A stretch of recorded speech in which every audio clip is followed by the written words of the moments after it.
ফারসালাল্লাহু বাউদা, আল্লাহ একটা ল্যাংড়া মশা পাঠালেন।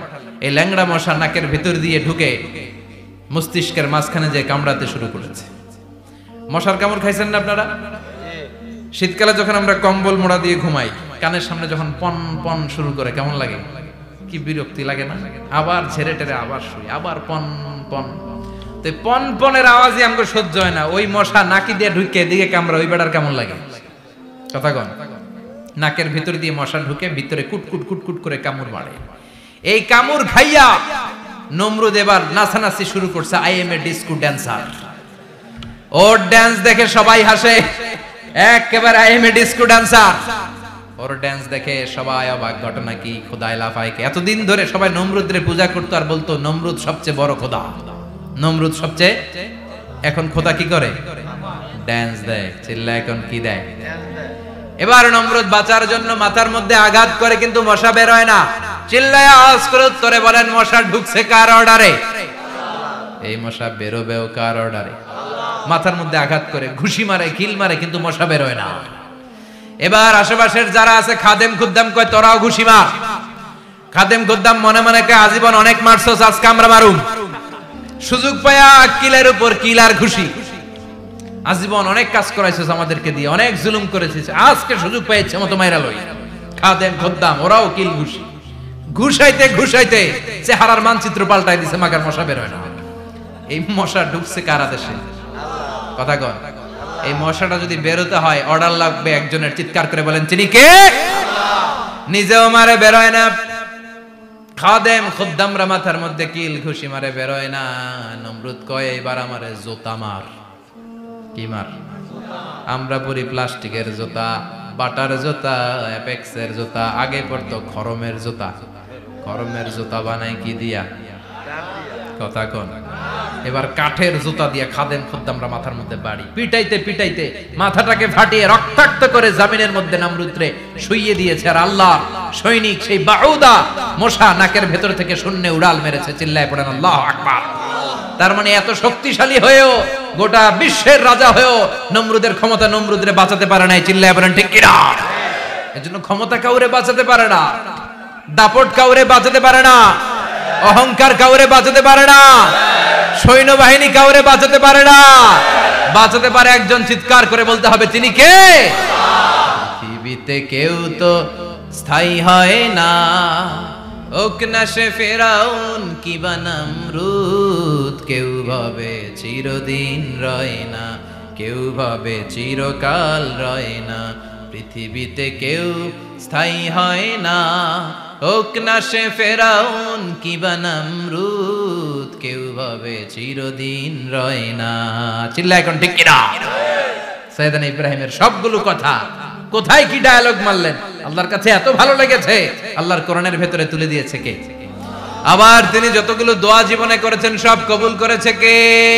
তিনি দোয়া করলেন, রাব্বি জাআলনি মুকিমাস সালাতি ওয়া মিন যুররিয়াতি রব্বানা ওয়া তাকাব্বাল দুআ। হে নামাজি, আমার ঘরে নামাজ পড়ো আজ, দিলে মে তোমার চরণ তলে হৃদয় যায় নামাজ। হে নামাজি, আমার ঘরে নামাজ পড়ো আজ, দিলে মে তোমার চরণ তলে হৃদয় যায় নামাজ। আল্লাহু আকবার পড়েন। তিনি দোয়া করলেন, আল্লাহ রাব্বি জাআলনি মুকিমাস সালাহ। আল্লাহ আপনি আমার নামাজ কায়েমকারী বানান। কি কায়েমকারী? তার মানে নামাজ পড়লে সবাই মিলে পড়তে হবে, ঠিক কি না? নামাজ কায়েমকারী বানান।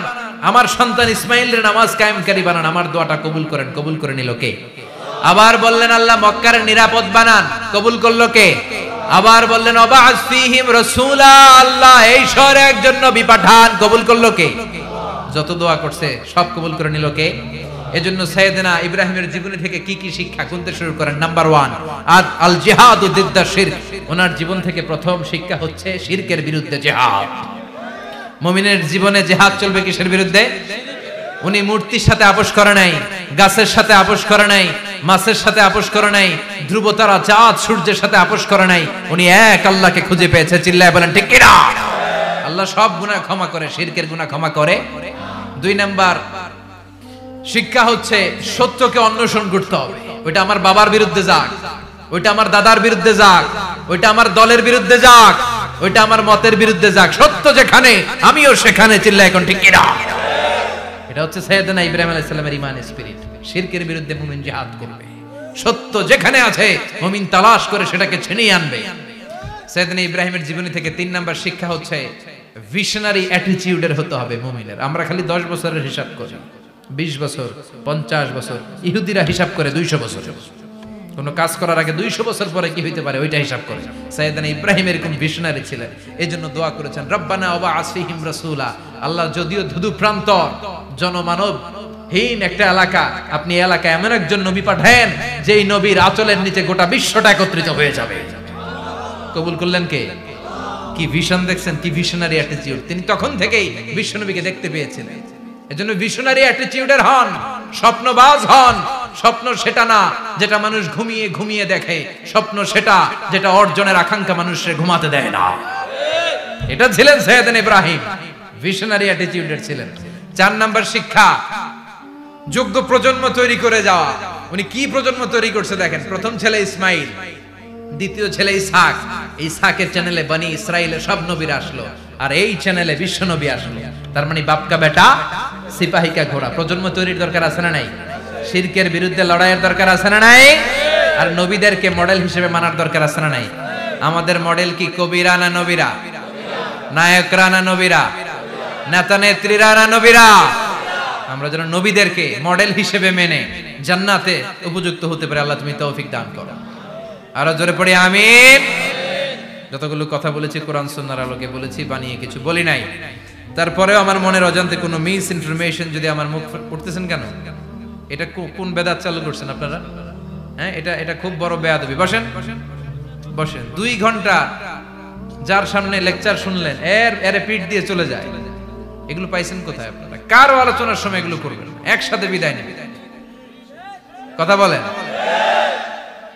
আপনি এখানে কোরআনের দার্সে এসেছেন, কোরআন থেকে দার্স হয়েছে, আপনি হৃদয়টারে আলোকিত করেছেন, আপনি ভদ্রভাবে একসাথে বিদায় নেবেন। যদি ঘোষণা আসে সেন্ট্রালি যে আমরা বিদায় নিচ্ছি, বিদায় নেবেন। যদি ঘোষণা আছে দোয়া নিয়ে বিদায় নেবেন। বক্তা আলোচনা শেষ না করতেই ওঠা বসা, এটা কোত্থেকে শিখেছেন? ঠিক না। এই অ্যাটিটিউড পাল্টান। সাইয়েদনা ইব্রাহিমের সৈনিক যারা, এরা এরকম হতে পারে? বিশ্বনবীর উম্মত যারা, তারা এরকম করতে পারে?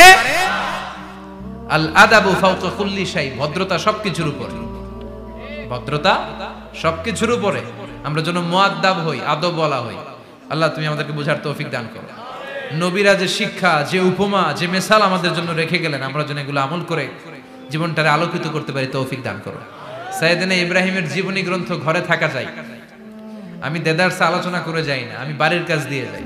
সাইয়েদনা ইব্রাহিমের জীবনীর একটা গ্রন্থ, ওনার বায়োগ্রাফি অফ সাইয়েদনা ইব্রাহিম আলাইহিস সালামের একটা জীবনী গ্রন্থ আমাদের ঘরে থাকার দরকার আছে না নাই? কিনতে রাজি আছেন সবাই? পড়তে রাজি আছেন? নিজে পড়বেন, আলোকিত হবেন, এই ধরনের বই অন্যকে উপহার দিবেন, সমাজটাও আলোকিত হবে। ঠিক কিনা?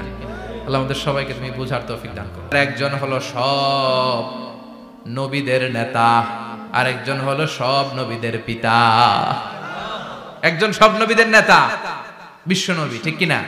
আরেকজন সব নবীদের পিতা, সাইয়েদনা। এই জন্য আমরা যখন শেষ বৈঠকে নামাজের শেষ বৈঠকে যখন সালাম ফেরার জন্য প্রস্তুতি নেই, তার আগে বাপ বেটা দুইজনের উপরে সালাম আছে না নাই? একটা দুরুদ আছে না নাই? দুরুদের নাম দুরুদে আল্লাহুম্মা সাল্লি আলা মুহাম্মাদ ওয়া আলা আলি মুহাম্মাদ কামা সাল্লাইতা আলা ইব্রাহিম ওয়া আলা আলি ইব্রাহিম ইন্নাকা হামিদুম মাজিদ। আল্লাহ সাইয়েদনা ইব্রাহিম ও তার বংশের উপর যেমনি রহমত প্রেরণ করেছেন, বিশ্ব নবী ও তার বংশের উপর রহমত নাজিল করে।